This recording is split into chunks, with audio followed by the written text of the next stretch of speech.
Speaking from a spot only blocks from the border with Mexico, he underscored some of his most vigorous differences with the man he hopes to succeed in the White House, Donald Trump, without ever naming the U.S. president. While Trump seeks to build a border wall and threatened just days ago to close the frontier if Mexico fails to stem the influx of undocumented immigrants, O'Rourke described America as a country of immigrants and asylum seekers and refugees, who are the very premise of our strength, of our success and, yes, our security. In an implicit rebuke to Trump, O'Rourke said that his hometown was safer because of its immigrants, not more dangerous.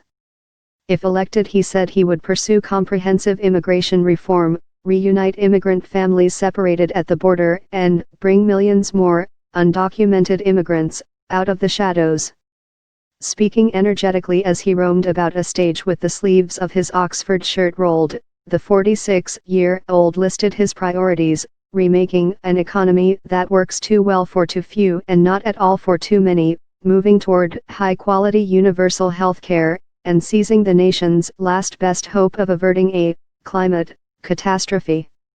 He called for the U.S. to wind down its foreign wars, strengthen its alliances, and end these love affairs with dictators and strongmen. His message clearly was geared not just to El Pasoans but to Democrats nationwide as the party gears up for an extended campaign to see who will challenge Trump in 2020. O'Rourke pointed out that he helped boost voter turnout in Texas, particularly among the young, to some of its highest levels in years. He had made his intention to run for the presidency known in mid-March, and in a single day raked in a huge $6.1 million in donations, giving himself instant relevance in the crowded Democratic field. He since has been campaigning, usually before large crowds, in early voting states including Iowa and New Hampshire. The 46-year-old former congressman and one-time punk rocker was born Robert O'Rourke but widely known as Beto. His nearly successful campaign in November against incumbent Senator Ted Cruz brought him national attention. Some Democrats hope O'Rourke might even be able to turn reliably red Texas to Democratic blue, though first he would have to wade through the huge field of 16 Democrats now in the running, including a popular fellow Texan, Julian Castro. Other Democratic rivals include Senators Bernie Sanders, Kamala Harris, and Amy Klobuchar.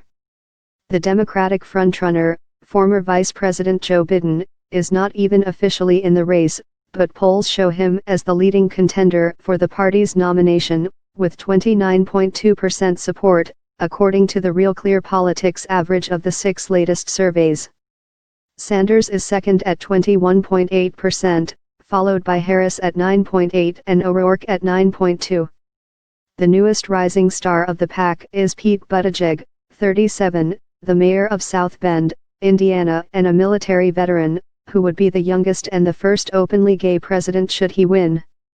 O'Rourke is an unorthodox candidate, with a comparatively thin political resume and with a seeming allergy to being labeled a liberal. During his 6 years in Congress, O'Rourke was more politically cautious, joining the House's centrist coalition. But as the Democratic presidential field tilts leftward, he has hit on several progressive talking points. In addition to supporting a pathway to citizenship for undocumented immigrants, he backs marijuana legalization and champions the Green New Deal, a sweeping climate change mitigation framework.